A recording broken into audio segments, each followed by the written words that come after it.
Sementara itu, Badan Pemeriksa Keuangan Republik Indonesia mengingatkan pemerintah terkait peningkatan utang selama masa pandemi COVID-19. Dalam hasil audit laporan keuangan pemerintah pusat tahun 2020, Ketua BPK menyebut agresivitas penerbitan utang tahun lalu melewati sejumlah rekomendasi yang dikeluarkan oleh IMF dan IDR. Upaya pemerintah dalam mendorong pemulihan ekonomi dengan meningkatkan defisit fiskal sejak tahun lalu mendapat sorotan BPK RI. Ketua BPK RI Agung Firman Sampurna menjelaskan risiko utang Indonesia pada 2020 telah melampaui batas yang direkomendasikan Dana Moneter Internasional dan International Debt Relief. Pada hasil pemeriksaan BPK atas laporan keuangan pemerintah pusat 2020 menunjukkan rasio debt service terhadap penerimaan telah mencapai 46,77%. Atau melampaui rekomendasi IMF sebesar 25 hingga 35%.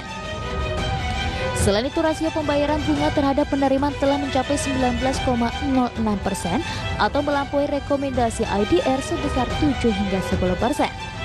Sedangkan rasio utang Indonesia terhadap penerimaan sudah tembus 369% atau jauh di atas rekomendasi IDR sebesar 92 hingga 176% dan rekomendasi IMF sebesar 90 hingga 150%.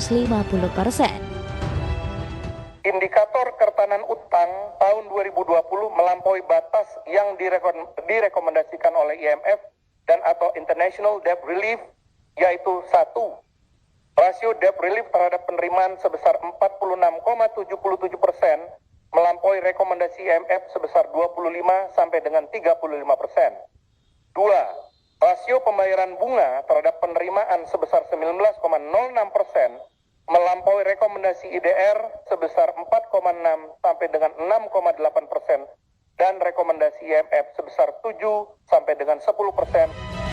BPK juga memberikan catatan terhadap indikator kesinambungan fiskal 2020 sebesar 4,27% yang telah melampaui batas yang direkomendasikan The International Standard of Supreme Audit Institution. Dari Jakarta, Raharjo Patmo, IDX.